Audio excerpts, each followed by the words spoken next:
अस्सलाम स्टूडेंट्स, आज हम जमात पंजुम का सबक नंबर 6 पढ़ेंगे। वो है डॉक्टर रुतफ़ाओ। स्टूडेंट्स, डॉक्टर रुतफ़ाओ का नाम कौन नहीं जानता। डॉक्टर रुतफ़ाओ ने हमारे लिए, हमारे पाकिस्तान के लिए बहुत सी खिदमत सरअंजाम दी हैं। उन्होंने हमारे बहुत से ऐसे लोगों का इलाज किया जो कि पाकिस्तान में बल्कि पूरी दुनिया में बहुत सारे ऐसे लोग थे जो कि इस मर्ज़ में मुब्तला थे, जिस मर्ज़ को हम जुज़ाम या फिर हम कोढ़ का मर्ज़ कहते हैं। ये कुछ अरसा पहले ये बहुत ज़्यादा पाया जाता था। तो स्टूडेंट्स, ये डॉक्टर रुतफ़ाओ ये वो डॉक्टर थे जिन्होंने अपनी सारी ज़िंदगी इस खिदमत में, इन लोगों की खिदमत में वक्फ़ कर दी। तो स्टूडेंट, जिस तरह से बहुत सारे डॉक्टर्स हमारे लिए अपनी दिन रात खिदमत सरअंजाम दे रहे होते हैं, उन्हीं में से एक डॉक्टर रुतफ़ाओ हैं और इन्होंने बहुत सारी खिदमत सरअंजाम दी। तो स्टूडेंट्स, मैं आपको इनकी खिदमत के बारे में बताती हूँ और बताती हूँ कि ये कब पैदा हुई, कहाँ पैदा हुई और इनको किस नाम से पुकारा जाता है, इनको कौन कौन सी जो हैं वो एजाज़ात दिए गए, इन्होंने कहाँ कहाँ पे अपने जो क्लिनिक्स थे उनको खोला और किस तरह से इंसानियत की मदद की। तो स्टूडेंट्स, ये 9 सितंबर 1929 को जर्मनी के शहर लिप्जिग में पैदा होने वाली खूबसूरत नरम दिल लड़की जो थी वो रुतफ़ाओ थी। और ये रुतफ़ाओ ने इंसानियत की जो खिदमत की उसकी बहुत कम मिसालें हैं। एक मिसाल मदर टेरेसा है। मदर टेरेसा किसको कहते हैं स्टूडेंट्स? मदर टेरेसा वो हैं जिन्होंने भारत में गरीबों और नादार मरीज़ों के लिए बहुत काम किया। रुतफ़ाओ ने पाकिस्तान में जुज़ाम किसको बोलते हैं स्टूडेंट्स? कोढ़ के मरीज़ों को, उसके मरीज़ों के लिए जो काम किए उनकी वजह से वो पाकिस्तान में मदर टेरेसा कहलाईं। स्टूडेंट्स, रुतफ़ाओ जो थी वो कौन थी? रुतफ़ाओ एक डॉक्टर थी। फलाही काम करने वाली एक तंजीम ने उन्हें भारत में भेजा। रास्ते में वो कराची रुकी, कराची में उन्होंने स्टे किया। वहाँ पर इत्तफाकन कराची के सिटी रेलवे स्टेशन के पास जुज़ाम यानी कोढ़ के मरीज़ों की बस्ती में उनका जाना हुआ। इत्तफाक से स्टूडेंट्स, वो जब भारत आ रही थी तो वो कराची में रुकी और कराची में रेलवे स्टेशन के पास वहाँ उनकी जो थी उनका गुज़र हुआ। कहाँ से? एक बस्ती में जहाँ पे कोढ़ के मरीज़ रहते थे। वहाँ वो गई और वो कहती थी वहाँ के मनाजिर, मैंने जो ज़िंदगी, उस मनाजिर ने मेरी ज़िंदगी बदल के रख दी। मैंने कराची में रहकर इन मरीज़ों के इलाज और देखभाल करने का फ़ैसला किया। स्टूडेंट्स, ये जो कोढ़ का मरीज़ है, ये कोढ़ का जो मर्ज़ है, इसमें बहुत ज़्यादा ज़िंदगी गुजारना जो है बदतर हो जाती है, क्योंकि कोई भी अपना प्यारा उनको रखने पर तैयार नहीं होता। तो ये वो खातून थी जिन्होंने इंसानियत की बहुत मदद की और उन्होंने ख़ुद उनकी मरहम पट्टी की। हज़ारों साल से दुनिया में जुज़ाम यानी कोढ़ की बीमारी पाई जाती है। इस बीमारी में मरीज़ों की हालत बहुत बुरी हो जाती है और लोग इन्हें शहर में या शहर से बाहर बनाई गई बस्तियों में छोड़ आते हैं, जहाँ जानवरों से बदतर ज़िंदगी गुजारकर उनका इंतकाल हो जाता है, क्योंकि कोई उनको पूछने वाला नहीं होता। अपने जो हैं वो अपने उनके प्यारे वो भी उनको दूर दराज में छोड़ आते हैं, कोई उनको अपने घर रखने के लिए भी तैयार नहीं होता। तो इस तरह से उनकी ज़िंदगी जो है वो बहुत बदतर हो जाती है और वो वहीं पर इंतकाल कर जाते हैं, मर जाते हैं। उन्हें शहर में या शहर से बाहर बनाई गई बस्तियों में वो लोग छोड़कर आ जाते हैं। फिर कराची की एक बस्ती में एक झोंपड़ी के अंदर उन्होंने अपना क्लिनिक कायम किया। किसने क्लिनिक कायम किया? डॉक्टर रुतफ़ाओ ने। मरीज़ों की उन्होंने मरहम पट्टी की, इलाज किया और देखभाल उन्होंने शुरू कर दी। आहिस्ता आहिस्ता उनकी मदद के लिए और लोग आते गए, जिनमें डॉक्टर आई के गिल भी शामिल थे। उन्होंने डॉक्टर रुतफ़ाओ के काम में हाथ बटाना शुरू कर दिया। उन्होंने क्लिनिक के लिए जगह खरीदी। मेरी एडलिट लेप्रोसी सेंटर भी उसका नाम जो था वो रखा गया। यहाँ ना सिर्फ पूरे पाकिस्तान बल्कि अफ़गानिस्तान से भी लोग जो थे वो अपना इलाज करवाने के लिए आना शुरू हो गए। स्टूडेंट्स, जब बहुत अरसा पहले, कुछ साल पहले जो थे जज़ाम के मरीज़ जो थे, कोढ़ के मरीज़, इनकी तादाद बहुत ज़्यादा थी, उन पर काबू पाना बहुत मुश्किल हो गया था। तो उस वक्त जो थी ये डॉक्टर थी, इन्होंने अपनी खिदमत सरअंजाम दी। इनको बेसिकली भारत भेजा गया था कि वो वहाँ पर उन मरीज़ों की देखभाल करें, उनका इलाज करें। लेकिन इत्तेफाक से उनका जो गुज़र हुआ, मतलब वो जहाँ पर उन्होंने स्टे किया वो कराची था। कराची में जब उन्होंने रेलवे स्टेशन की बस्ती में, जहाँ पर कोढ़ के मरीज़ थे, वहाँ पर वो रुकी, उन्होंने देखा कि वो जो लोग हैं बहुत तकलीफ़ में हैं। तो उस वक्त उन्होंने वहाँ पर उनका इलाज करना शुरू कर दिया। उसके बाद उन्होंने अपने साथ बहुत से और लोग भी जो थे उनके साथ काम किया। फिर वहाँ उन्होंने एक ज़मीन ख़रीदी जहाँ पर उन्होंने अपना क्लिनिक कायम किया, और इस क्लिनिक से बहुत सारे लोग मुस्तफ़ीद हुए। उन्होंने बहुत सारे लोगों ने फ़ायदा उठाया। पाकिस्तान के ही नहीं, ना सिर्फ पाकिस्तान बल्कि अफ़गानिस्तान के लोग भी वहाँ पर आना शुरू हो गए और उन्होंने भी अपना इलाज करवाना शुरू कर दिया। उन्होंने पाकिस्तान के दूसरे शहरों और इलाकों में तकरीबन 145 के करीब जो थे वो निज़ाम के क्लिनिक्स खोले। उन्होंने पाकिस्तान और जर्मनी से अतियात भी जमा किए। अतियात किसको बोलते हैं स्टूडेंट्स? फंड को, पैसे को, कि पैसा मंगवाया जो दो लोग जो ज़्यादा अमीर हैं या दूसरी कंट्रीज़ के जो लोग अपने क्या करते हैं कि वहाँ से पाउंड्स की सूरत में या डॉलर की सूरत में पैसा डोनेट करते हैं। तो वो क्या होता है कि जो साहिब हैसियत होते हैं वो लोग देते हैं, और इससे जो गरीब तबका के जो लोग हैं उनकी खिदमत के लिए वो पैसा लगाया जाता है। तो उस वक्त उन्होंने पाकिस्तान के लिए जर्मनी से भी अतियात जमा किए ताकि जो यहाँ पर जुज़ाम के जो मरीज़ हैं उनका इलाज हो सके। उस वक्त क्लिनिक में तकरीबन 60,000 मरीज़ों का उस क्लिनिक में अब तक इलाज हो चुका है। तो स्टूडेंट्स, 1988 में उन्होंने इस कदर खिदमत जब अंजाम दे दी पाकिस्तान के लिए, तो उस वक्त उनको जिन सलाहियतों की बना पर उनको क्या किया गया कि उनको पाकिस्तान में शोहरत दे दी गई।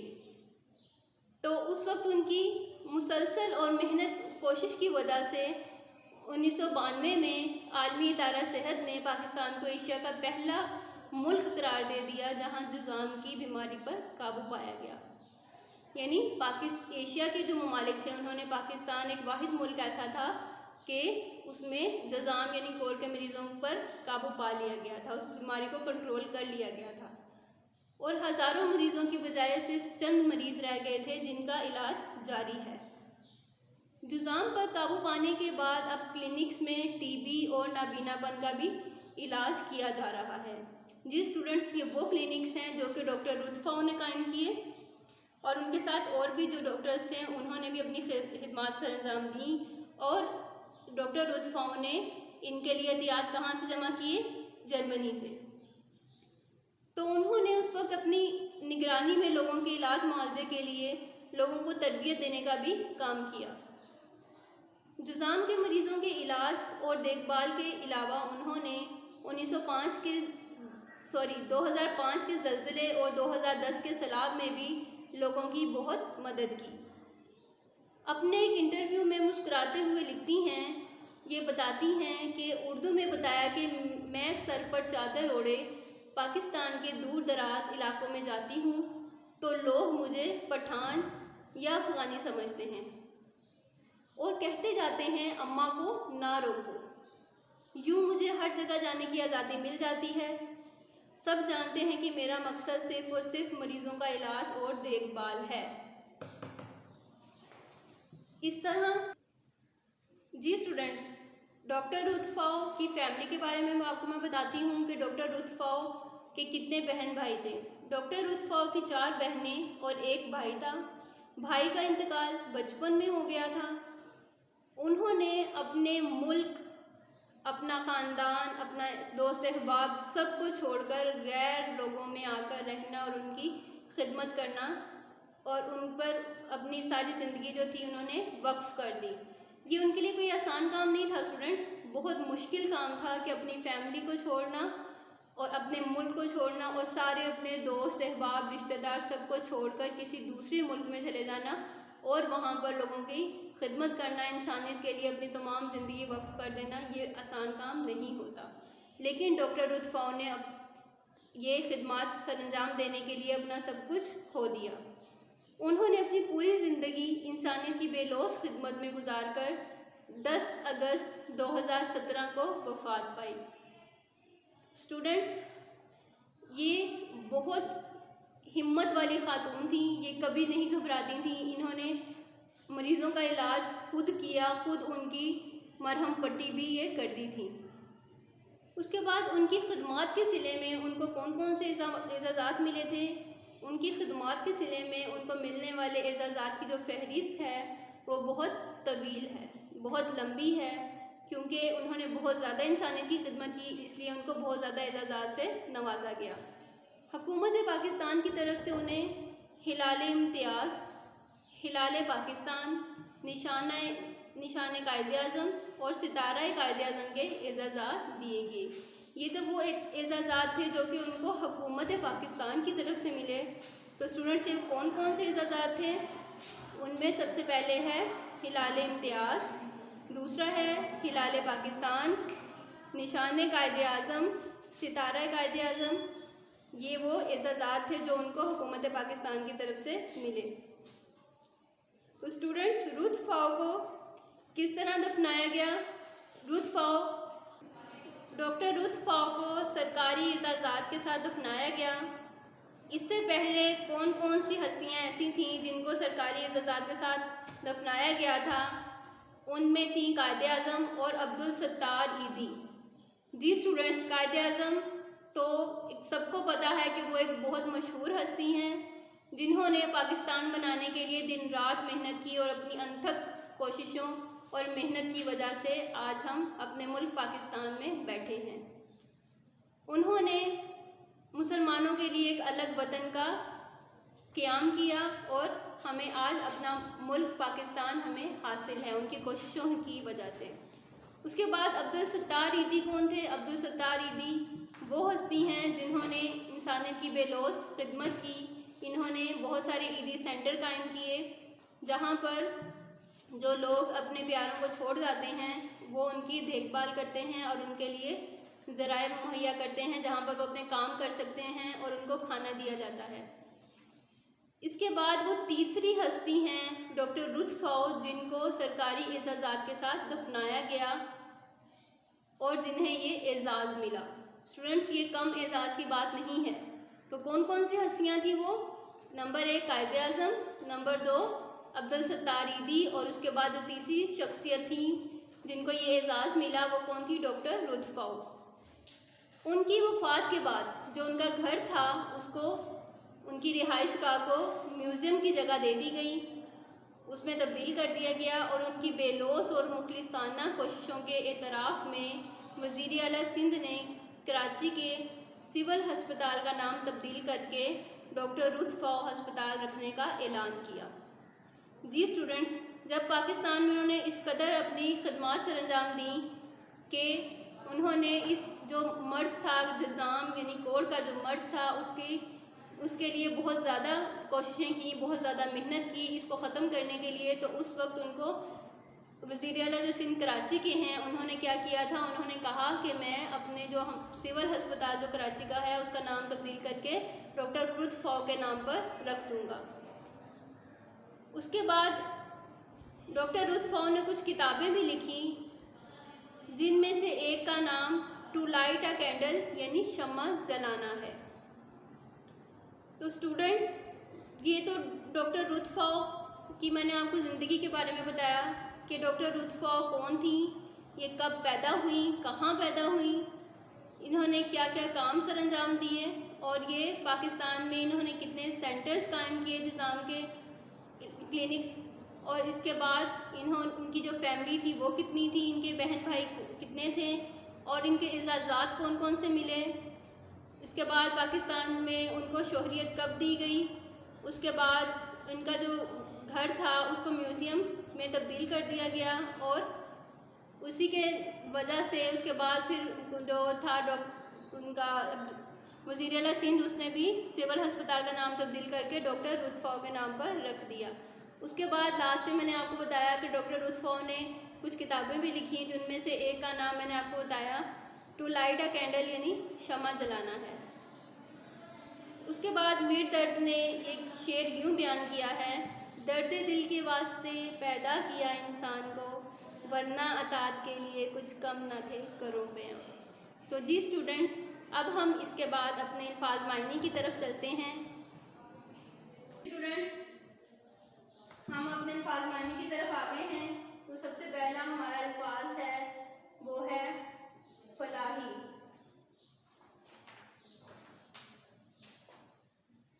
सबसे पहला जो हमारा अल्फाज है वो क्या है? फलाही। फलाही इदारों का नाम आपने सुना होगा। फलाही का मतलब होता है भलाई। इदारे जो कि भलाई का काम करते हैं, और इसमें सिर्फ उन्होंने भलाई का पूछा है तो हम फलाही का पूछा है तो हम क्या बताएंगे कि भलाई का काम। इसका क्या मीनिंग होगा? भलाई का काम। हमारा नंबर 2 है शोहरियत।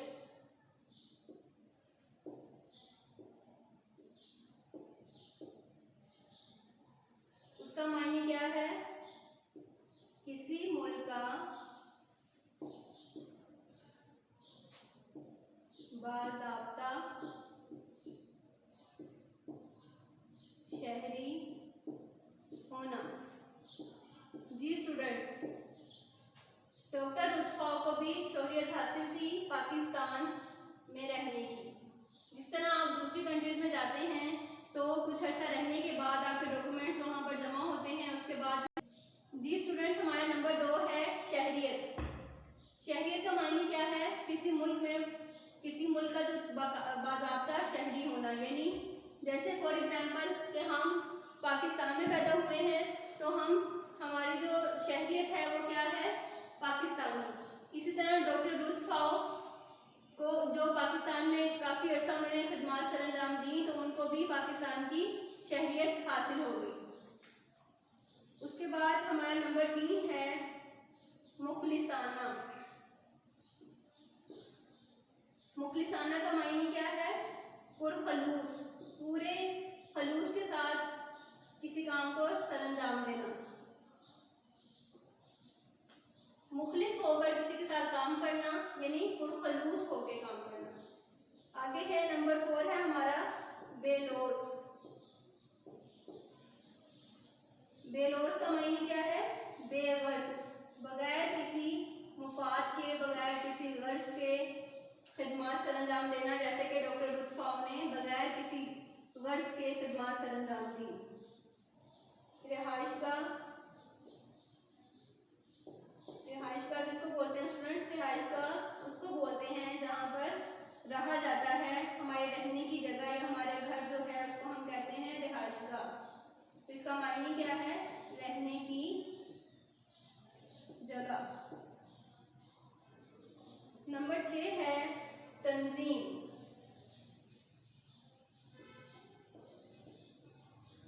तंजीम का मायने क्या है?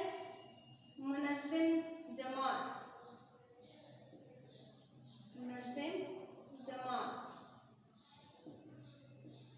जी स्टूडेंट्स, हमारा पहला जो अल्फाज था वो क्या था? फलाही, यानी उसका मायने क्या था? भलाई का काम। उसके बाद हमारा नंबर 2 था शहरियत, किसी मुल्क का बाज़ाब्ता शहरी होना। नंबर 3 पे था मुखलिसाना, उसका मायने क्या था? पुरखलूस, यानी पुरखलूस होकर किसी से काम करना, किसी के साथ काम करना, उसकी खिदमत करना। बेलोस, बेगर्ज, बगैर किसी लालच के काम करना। रिहाइश का, रहने की जगह। तंजीम, मुनज़्ज़िम जमात। तो ये थे स्टूडेंट्स हमने अल्फाज मायने किए। तो जी स्टूडेंट्स, अब हम अपने जुमलों की तरफ चलते हैं। तो नंबर 1 है हमारे पास निगरानी।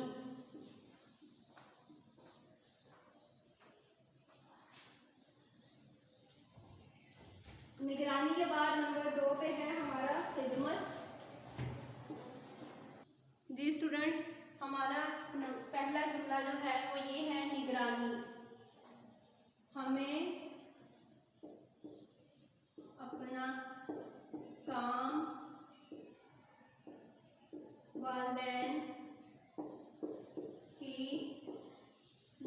निगरानी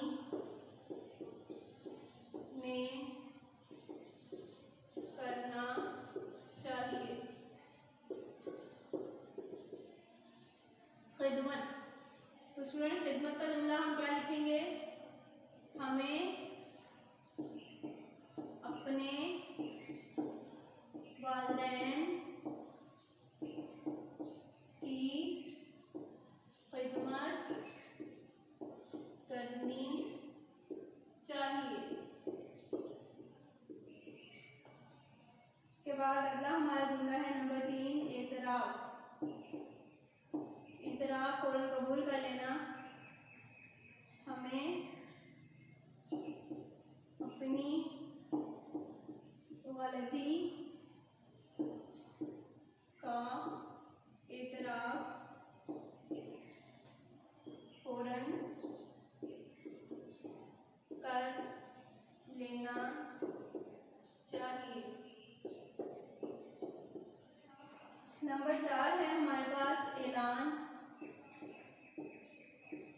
ऐलान का हम लिखते हैं जब गर्मियों की छुट्टियों का ऐलान हुआ कि छुट्टियों का ऐलान हुआ तो सब बच्चे खुशी से झूम उठे।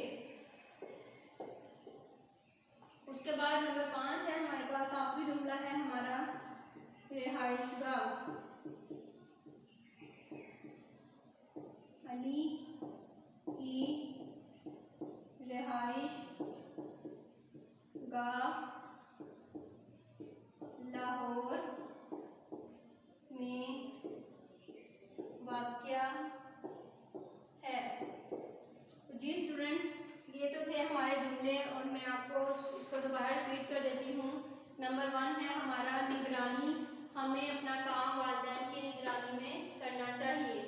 नंबर 2 है खिदमत, हमें अपने वालिदैन की खिदमत करनी चाहिए।